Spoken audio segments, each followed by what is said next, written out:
This program provides education, not advice. Sponsors pay a fee for endorsements and interviews. See the truthayf.com disclosure page for details.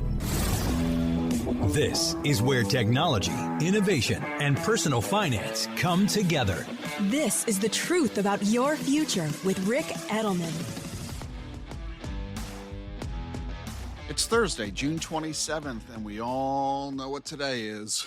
It's the debate tonight. This show is all about the future, but although we're talking about something happening today, I think what's happening today could well be portending the future of our nation.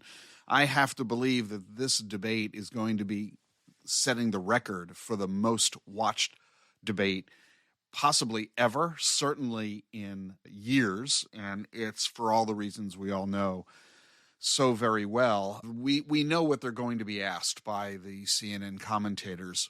The typical topics are all going to cover everything that you know ought to be covered: abortion, immigration, health care, the Supreme Court and judicial appointments, foreign policy, predominantly Israel, Ukraine, Russia, and China. The economy, of course, taxes and trade, crime, that'll be a big one, along with gun laws, and, of course, environment and climate. And I may be missing some other major issues, but we know that the moderators are going to ask the two candidates about these questions. There are four subjects that the candidates are not going to be asked about that I hope the moderators do pose questions on. And those four subjects are student loan debts, crypto, AI, and Social Security. In the area of student loan debts, we know that President Biden campaigned 4 years ago on the promise of wiping out the student loan debts for virtually all Americans who have student loans. He was going to forgive $50,000 in debt for everybody who has student loan debt, and $50,000 would wipe out the debts for just about everybody with student loans. He has tried relentlessly and with some success. We have seen major executive order that was shot down by the court as unconstitutional and violation of the law. The president has persisted in trying again, and his most recent effort was just this week shot down by a court, freezing the effort on parts of his student payoff plan. The other executive orders have gone through, and the president has forgiven over $7 billion of student loan debts.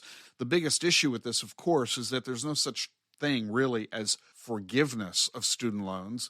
He's simply eliminating the need for those who have the loans to pay them back. The loans instead will be paid back by the taxpayers. So the lenders of the loans will still get their money back.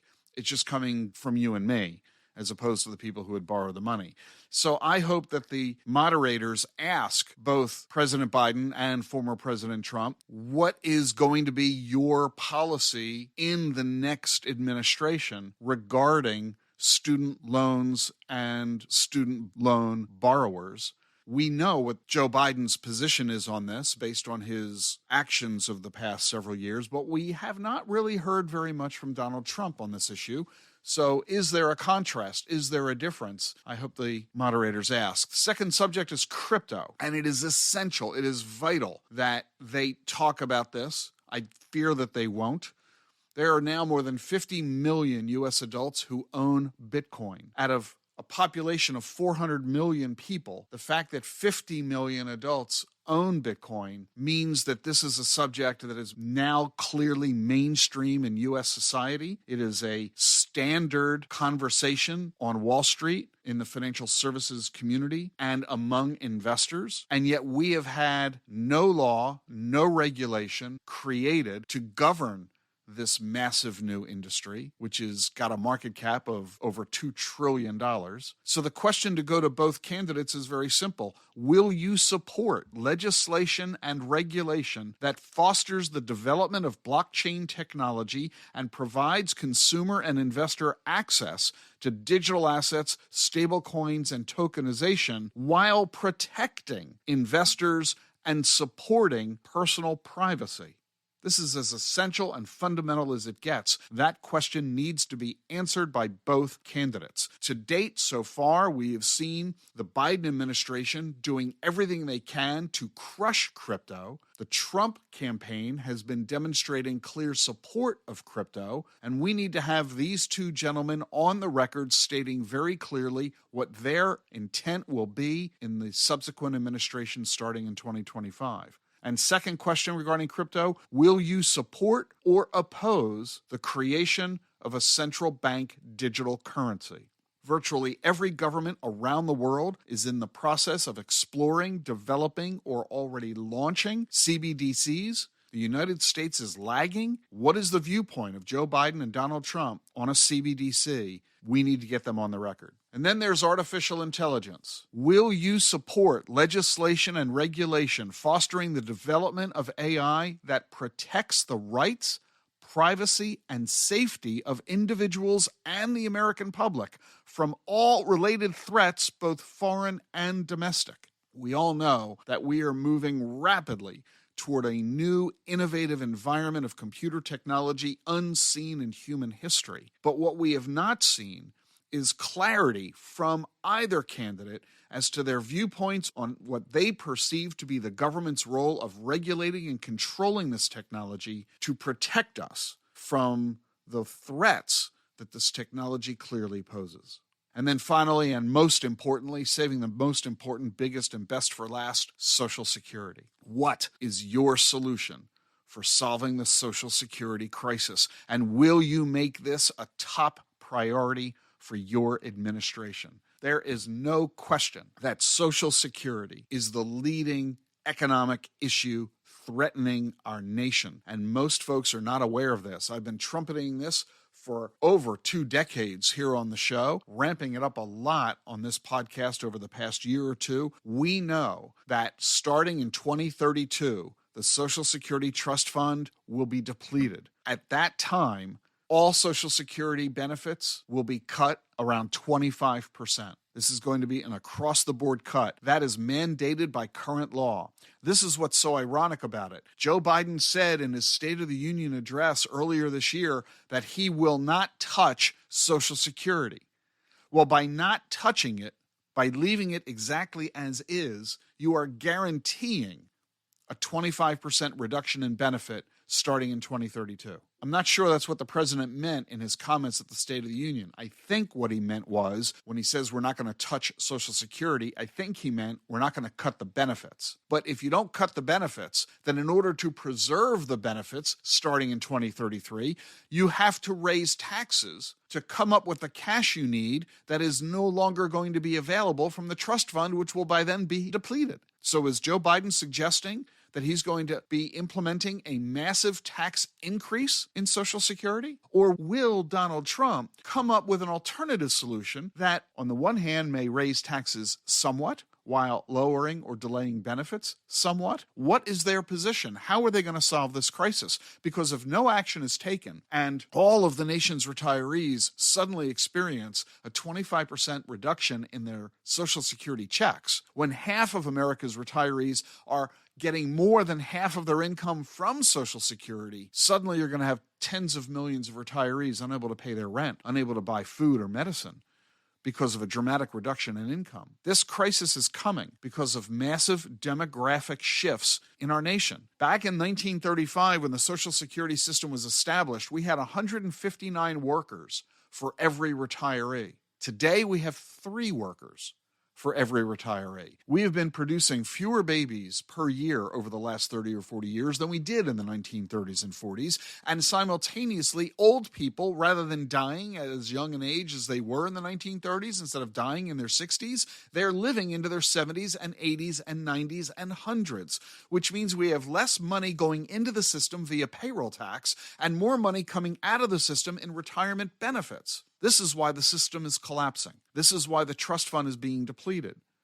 And in the face of this, we have seen no commentary that is of a substantial nature from either the president or the former president. Social Security needs to be in the conversation, in the debate, along with crypto, AI, and student loans. It's It's going to be an amazing debate. I hope it's going to be amazing. I hope it's going to be decisive. I hope it gives clarity to the American public about the policies of these two gentlemen. The biggest question I have, quite frankly, and it's a question not for these two, but for CNN, why the hell is it starting at 9 o'clock at night? Both of these guys are old. I'm having trouble staying up till 9 o'clock at night. How are they going to perform all the way from 9 until 10:30?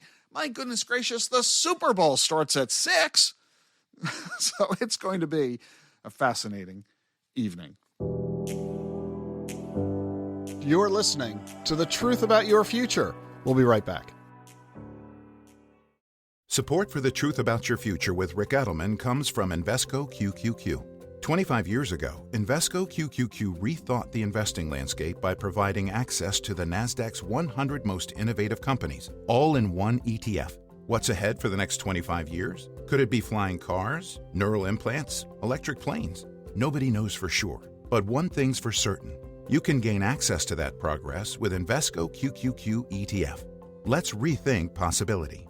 There are risks when investing in ETFs, including possible loss of money. ETF risks are similar to those of stocks. Investments in the tech sector are subject to greater risk and more volatility than more diversified investments. The Nasdaq 100 Index comprises the 100 largest non-financial companies on the Nasdaq. You can't invest directly into an index. Before investing, consider the fund's investment objectives, risks, charges, and expenses. Visit Invesco.com for prospectus containing this information. Read it carefully before investing. Invesco Distributors, Inc.